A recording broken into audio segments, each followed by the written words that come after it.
विश्व में रमे हुए, कण कण में रमे हुए, आत्म स्वरूप में रमे हुए, चैतन्य अचैतन्य सभी स्वरूपों में व्यक्त होते हुए परमात्मा को नमस्कार।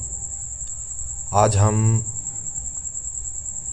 अपनी पिछली चर्चा को आगे बढ़ाएंगे, जहाँ अष्टावक्र के उपदेशों से हमने समझा कि हम अग्नि, वायु, जल, पृथ्वी, आकाश से बना हुआ शरीर नहीं है। तो फिर वास्तविकता में हम हैं कौन? जब इसको छोड़ दिया जाता है तो हमारे पास क्या बचता है? हमारे पास बचती है चुनावहीन चेतना। चुनावहीन चेतना क्या है? चुनावहीन चेतना वो है जो हमारे न चाहने पर भी हमारे अंदर मौजूद रहेगी। अगर आप अभी मरना चाहें, कई लोग सोचते हैं कि मैं मरना चाहता हूँ।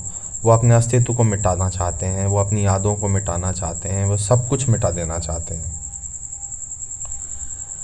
तो मिट जाने के बाद भी मतलब ऐसा कोई रह जाता है जो इन सब से अलग है, यादों से अलग है, इस पहचान से अलग है। तो वो चेतना ऐसा तो है नहीं है कि अभी प्रेजेंट टाइम में होगी नहीं, वो भी अभी इसी समय भी होगी हमारे अंदर। बस ये है कि हम अज्ञानतावश हम उसको महसूस नहीं कर पा रहे या देख नहीं पा रहे हैं। वो चुनावहीन चेतना क्या है?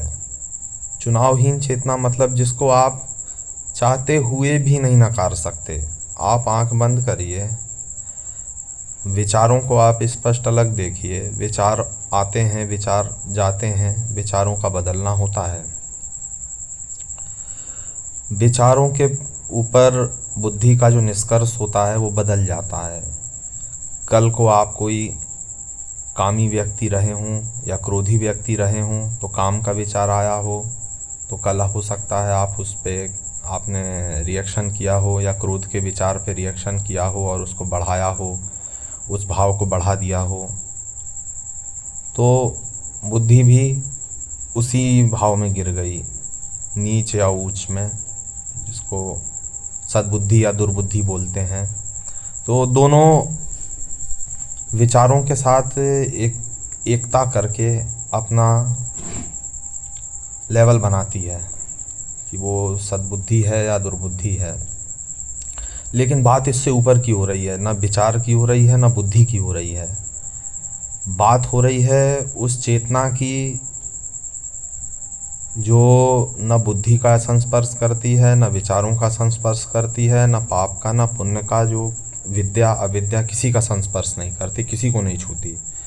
जिस प्रकार से आसमान में धुआं उठता है तो ऐसा लगता है कि आसमान मलिन हो रहा है, आसमान में कोई गंदगी आ रही है। लेकिन वास्तविकता में क्या ऐसा होता है? आसमान क्या कभी मलिन होता है? नहीं होता। वैसे ही हमारी जो चुनावहीन चेतना है, जिसको हमने नहीं चुना है, उस चेतना को हमने नहीं चुना है, वो है बस, और उसके होने का ही जादू है। उसी के होने से सब है। सभी प्रश्नों का जवाब ही वही है।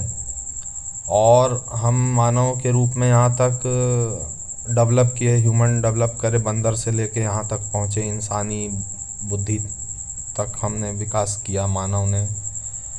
तो मेरे अनुभव में तो अंत में यही समझने के लिए कि हम बाहरी शरीर नहीं हैं और अंदर हमारे एक चेतना है जिसको हम नकार नहीं सकते, जिसको हम स्वीकार कर सकते हैं। और जिसको हम स्वीकार कर लेते हैं उसको उसके स्वरूप में, तो हम आत्मज्ञानी आत्मस्वरूप को प्राप्त कर जाते हैं।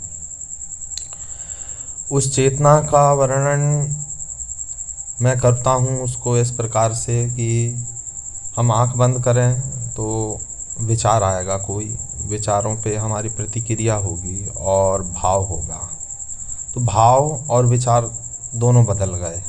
आप देखिए, फिर जब दूसरा नया विचार आ रहा है, आपको आंखें बंद कर रहे हैं, तो फिर आप देखिए कि उसको देखने वाला जो था वो भी पहले मैं ही था, और जो अभी देख रहा है वो भी देखने वाला मैं हूँ। बुद्धि दोनों अलग अलग हो गई विचार के प्रति। विचार एक हो सकता है, लेकिन बुद्धि अलग अलग हो गई। यानी कि बुद्धि भी एक ही नहीं है। कल को आपको विचार आया यार कि मुझे उस व्यक्ति से फला फला ऐसा ऐसा बोल देना चाहिए, आपकी बुद्धि ने बोला हाँ हाँ वैसा वैसा बोल देना चाहिए।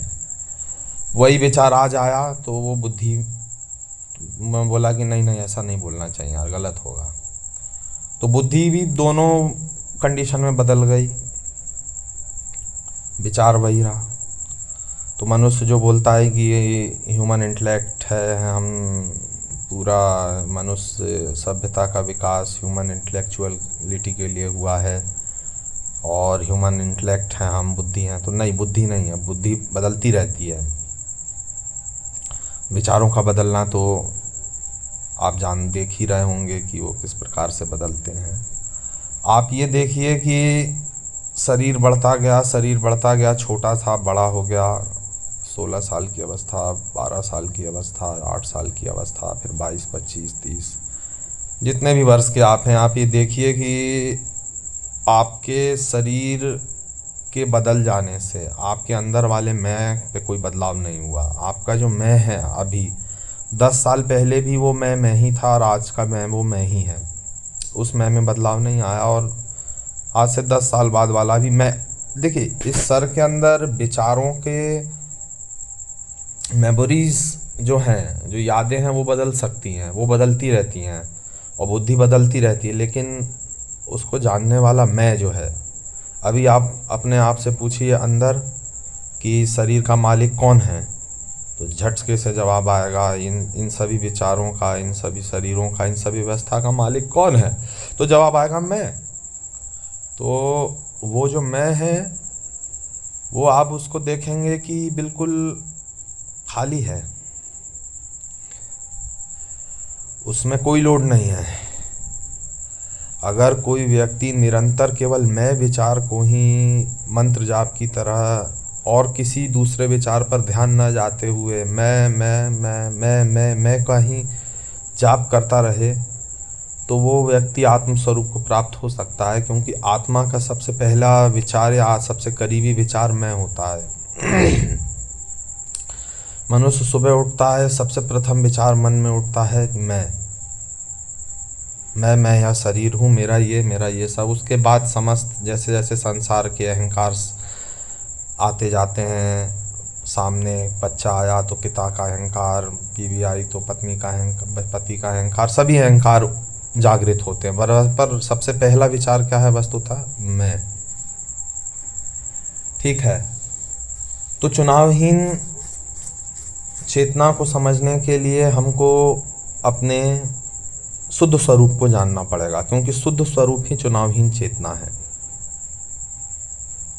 जिसका कोई चुनाव नहीं किया जा सकता, वही आत्मा है।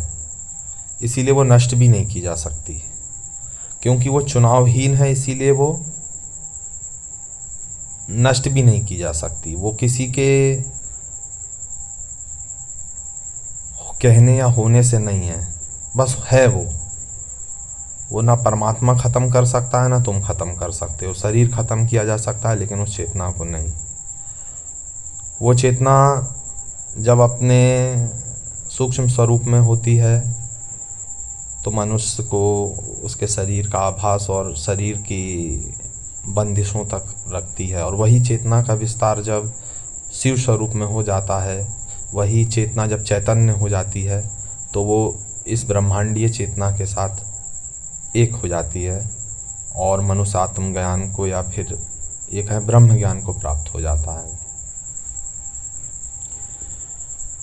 अब हम आंख बंद करते हैं, तो जिस समय हम आंख बंद करते हैं, एक क्षण आता है जिसमें कुछ भी नहीं होता।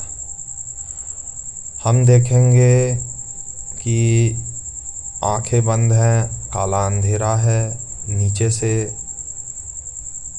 मैं बोलने वाला एक व्यक्ति होता है। हमें पहले समझना होगा कि हमारी एक मुंह नहीं है, हमारे एक बाहर का मुंह है, एक अंदर का मुंह है। एक बाहर की आँख है तो एक अंदर की आँख है, बाहर के कान है तो अंदर का कान है। जब बाहर का मुंह बोलना बंद कर देता है तो अंदर का मुंह बोलना चालू कर देता है। बाहर की आंखें देखना बंद करी, आंख बंद करा, तो अंदर की आंखों ने देखना चालू किया। तो हम मुंह बंद कर लें और आंख बंद कर लें और ऐसा सोचें कि हम उस चुनावहीन चेतना को, जो आत्मा है, अमर आत्मा है, उसको महसूस कर पाएँ, तो ऐसा संभव नहीं है। क्योंकि वो देखने की इच्छा तो अभी भी बनी हुई है ना। आंखें तो अभी भी देखना ही चाह रही हैं, भले वो बाहर का ना देखना चाह रही हो, लेकिन वो अंदर से ही बाहर की वस्तुओं को देखना चाह रही हैं। और बाहर का मुंह बंद होते से अंदर का मुंह चालू हो जाता है, बक बक कुछ कुछ बोलना और विचार फेंकना, चित्त की वृत्तियों के ऊपर लाना, चित्त के ऊपर उसकी कहानी संजोना, बनाना, ऐसा हुआ वैसा हुआ वैसा हुआ। तो हम इसको चुनावहीन चेतना नहीं कहेंगे। वो अवस्था जब हमारी अंदर की आँख कुछ नहीं देख रही, ना देखना चाहती, ना मुंह कुछ बोलना चाह रहा है, बंद है, और कान कुछ सुनना नहीं चाहते, बस हम होने के भाव में हैं, हम प्रकृति के साथ प्रवाह में बह रहे हैं, जिसको अष्टावक्र कहते हैं। ऐसा ज्ञानी जिसकी समस्त वासनाओं का अंत हो गया है, वो बिल्कुल सूखे पत्ते की तरह व्यवहार करता है। जैसे सूखा पत्ते को हवा जहाँ उड़ा के ले चली जाती है वहाँ चला जाता है, वो विरोध नहीं करता। तो प्रवाह में बहने का नाम, प्रकृति के साथ प्रवाह में बहने का नाम भी आत्मज्ञान है, और उस चेतना को महसूस करने का तरीका है। वो कॉन्शियसनेस जो है,